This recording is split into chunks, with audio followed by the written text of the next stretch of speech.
Electronic configuration और isotopes को हमने डिस्कस करना है चैप्टर 2 स्ट्रक्चर ऑफ एटम्स में। ठीक है, तो सबसे पहले हम ये देख लेते हैं कि हमारे पास इलेक्ट्रॉनिक कन्फिग्रेशन जो है वो क्या होती है। बेसिकली जब भी हम इलेक्ट्रॉन्स को शेल्स में या सब शेल्स में फिल करते हैं ना, तो फिलिंग ऑफ इलेक्ट्रॉन्स जो है वो हमारे पास क्या कहलाती है, इलेक्ट्रॉनिक कन्फिग्रेशन कहलाती है। ठीक है, तो हमारे पास इसकी क्या डेफिनेशन है, the distribution of electrons of an atom और मॉलिक्यूल इन एटॉमिक और मॉलिक्यूलर ऑर्बिटल्स। तो अगर हम मॉलिक्यूलर ऑर्बिटल्स के हवाले से देखें तब भी हम इलेक्ट्रॉन्स की फिलिंग अगर करवाते हैं तो इलेक्ट्रॉनिक कन्फिग्रेशन वो कहलाती है। और अगर हम शेल्स या सब शेल्स के अंदर इंक्रीजिंग एनर्जी लेवल्स के हिसाब से जो है इलेक्ट्रॉन्स की डिस्ट्रीब्यूशन करवाएं या फिलिंग कराएं तो उसे भी हम क्या कहते हैं, इलेक्ट्रॉनिक कन्फिग्रेशन कहते हैं। ठीक है, नेक्स्ट आपकी बुक में आपके पास दिया होगा कॉन्सेप्ट ऑफ शेल्स कि इलेक्ट्रॉनिक कन्फिग्रेशन जो है वो बेसिकली जो कॉन्सेप्ट है वो कहाँ से आया है, वो शेल्स के कॉन्सेप्ट से आया है। ठीक है, हमें पता है कि हमारे पास जो इलेक्ट्रॉन्स हैं वो डिफरेंट एनर्जी लेवल्स में होते हैं। ठीक है, उन एनर्जी लेवल्स को हम क्या कहते हैं, शेल्स कहते हैं।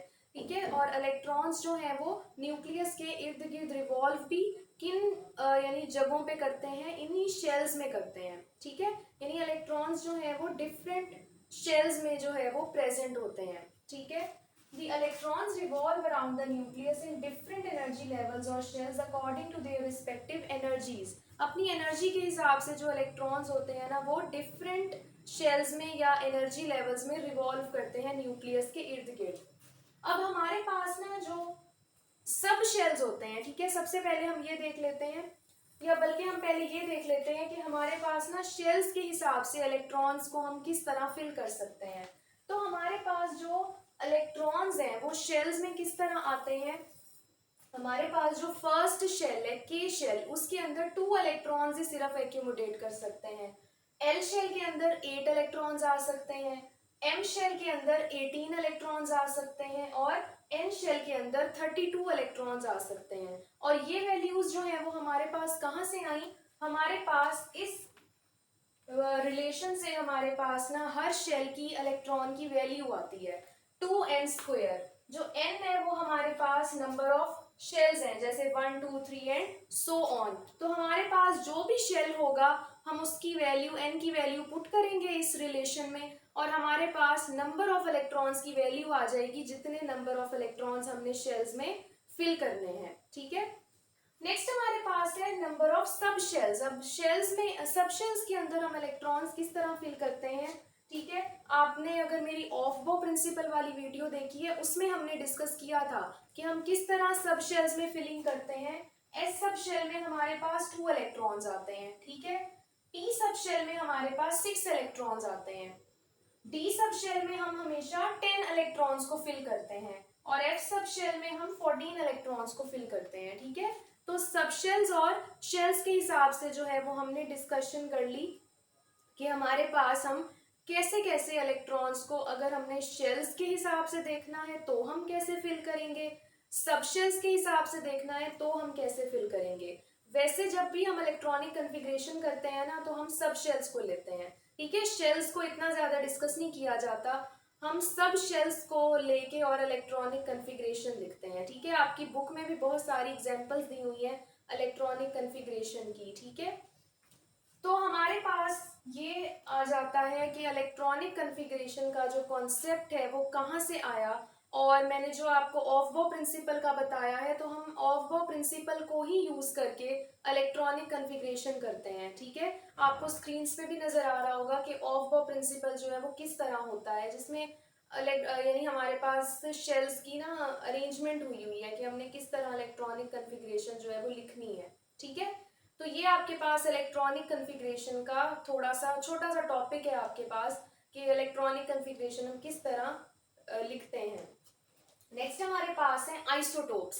अब आइसोटोप्स कौन से कंपाउंड्स होते हैं, आइसोटोप्स वो वाले कंपाउंड्स होते हैं जिसमें हमारे पास एलिमेंट्स, ऐसे एलिमेंट्स या एटम्स आए जिनका एटॉमिक नंबर सेम हो लेकिन उनका मैस नंबर जो है वो डिफरेंट हो। ठीक है, तो हमारे पास जो आइसोटोप्स हैं उनकी प्रॉपर्टीज हमारे पास किस तरह होती हैं कि इनमें ना इलेक्ट्रॉनिक कन्फिग्रेशन सेम होती है। क्योंकि एक ही एलिमेंट के आइसोटोप्स होते हैं तो इलेक्ट्रॉनिक कन्फिग्रेशन सेम होती है। इनमें नंबर ऑफ न्यूट्रॉन्स जो हैं वो डिफरेंट होते हैं, लेकिन नंबर ऑफ प्रोटॉन्स जो हैं वो इनके सेम रहते हैं। नेक्स्ट हमारे पास इनकी केमिकल प्रॉपर्टीज भी सेम होती हैं, क्योंकि इनकी जो हमारे पास कन्फिग्रेशन है, इलेक्ट्रॉनिक कन्फिग्रेशन, वो सेम है, तो केमिकल प्रॉपर्टीज भी सेम होती हैं। डिफरेंट फिजिकल प्रॉपर्टीज, लेकिन इनकी जो फिजिकल प्रॉपर्टीज है यानी इनकी जो अपीयरेंस है वो काफी हद तक क्या होती है, डिफरेंट होती है। उसके बाद है occupy same position in the periodic table. Periodic table में जो आइसोटोप्स होते हैं वो सेम पोजीशन पे होते हैं, यानी कि हाइड्रोजन का अगर यानी एलिमेंट प्रेजेंट है पीरियोडिक टेबल में ग्रुप 1A में, तो उसके जो आइसोटोप्स हैं वो भी उसी पोजीशन पे ही होंगे। ठीक है, यानी हम आइसोटोप्स को अलग से पोजीशन नहीं देते, एलिमेंट की ही पोजीशन पे वो पीरियोडिक टेबल में प्रेजेंट होते हैं। ठीक है, तो ये आपके पास आइसोटोप्स की प्रॉपर्टीज आ गई। नेक्स्ट अब हम आइसोटोप्स की एग्जांपल्स और उनके यूजेस को डिस्कस कर लेते हैं। ये आपके पास ना मैंने डायग्राम दिखाई हुई है कि ना ये जो शेल्स होते हैं वो किस तरह जो है वो अरेंज होते हैं और इलेक्ट्रॉन्स उनमें हम किस तरह अरेंज करते हैं। ठीक है, तो ये भी आपकी बुक में डायग्राम जो है वो दी हुई है।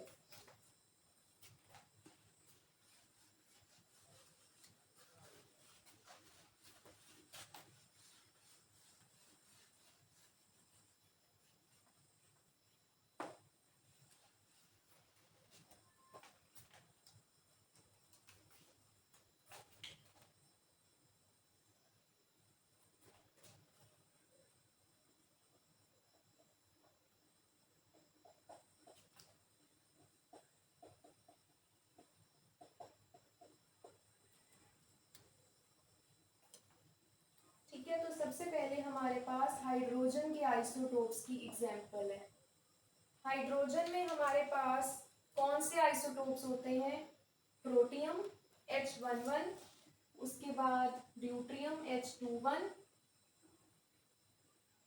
उसके बाद हमारे पास ट्राइटियम H31। ठीक है, तो इसमें प्रोटॉन्स जो है वो 1 है और इधर भी न्यूट्रॉन 1 है। प्रोटॉन इधर 1 है लेकिन न्यूट्रॉन इधर, उसके बाद इधर प्रोटॉन 1 है और न्यूट्रॉन इधर 2 है। ठीक है, तो हमारे पास इधर न्यूट्रॉन्स की जो वैल्यू है वो चेंज हो रही है, लेकिन प्रोटॉन जो है वो सेम रह रहा है, यानी कि एटॉमिक नंबर सेम है हमारे पास, लेकिन मैस नंबर क्या है इनका, डिफरेंट है। ठीक है, तो ये हमारे पास हाइड्रोजन के आइसोटोप्स हैं। नेक्स्ट हमारे पास आ जाते हैं कार्बन के आइसोटोप्स। एक हमारे पास है कार्बन 612, एक है 13 और एक है कार्बन 14। ठीक है, अब इसमें हमारे पास जो कार्बन है उसमें एटॉमिक नंबर सेम है, लेकिन प्रोटॉन्स का नंबर जो है वो चेंज हो रहा है। नेक्स्ट हमारे पास जो है वो क्लोरीन के आइसोटोप्स हैं। क्लोरीन के हमारे पास दो आइसोटोप्स होते हैं, एक क्लोरीन 35 और एक क्लोरीन 37। ठीक है, उसी तरह हमारे पास यूरेनियम के भी आइसोटोप्स हैं। तो हमारे पास यूरेनियम 234, यूरेनियम 235 और यूरेनियम 238। अब इसमें भी हमारे पास जो नंबर ऑफ प्रोटॉन्स हैं वो सेम है, लेकिन नंबर ऑफ न्यूट्रॉन्स चेंज होने की वजह से मैस नंबर चेंज हो रहा है। ठीक है, तो ये हमारे पास ना आइसोटोप्स की डिफरेंट एग्जांपल्स हैं जो आपकी बुक में भी डिस्कस हुई हैं। नेक्स्ट अब हम देख लेते हैं आइसोटोप्स के uses.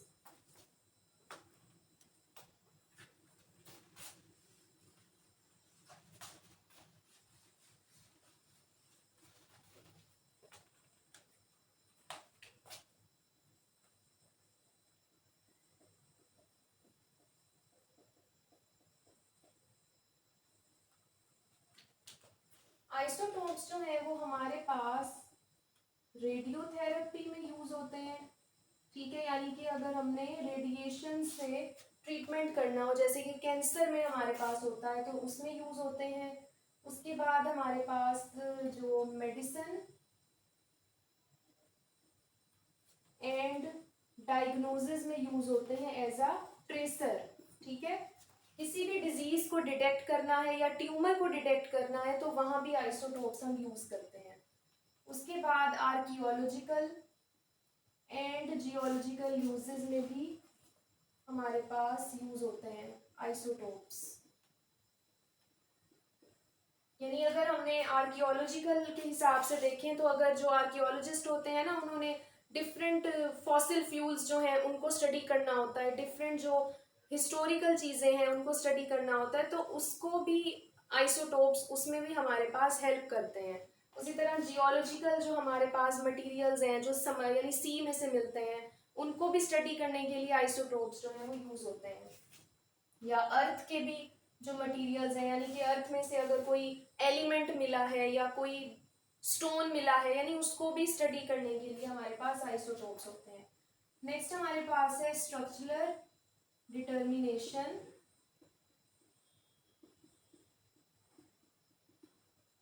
And chemical reactions.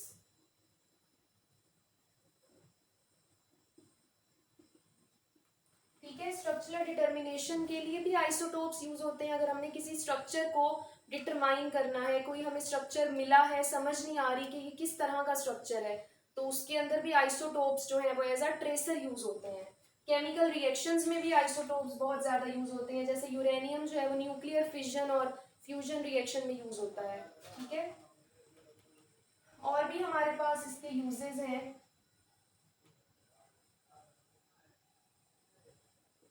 Medicinal भी इसके बहुत सारे यूजेस हैं। ठीक है, तो ये हमारे पास जो है वो आइसोटोप्स के यूजेस आ गए कि हमारे पास जो आइसोटोप्स हैं वो कहाँ कहाँ हमारे पास ना यूज होते हैं। ठीक है, तो आपके पास जो चैप्टर नंबर 2 है आपका वो भी कंप्लीट हो गया है। तो मुझे उम्मीद है कि आपको वीडियो अच्छी लगी होगी और मेरे चैनल को ज़रूर सब्सक्राइब करें, अपने दोस्तों के साथ भी शेयर करें मेरी वीडियोस को, और कमेंट्स में भी मुझे लाजमी बताएं कि आपको वीडियोस कैसी लगती हैं। और अपना ख्याल रखें, तब तक के लिए अल्लाह हाफ़िज़।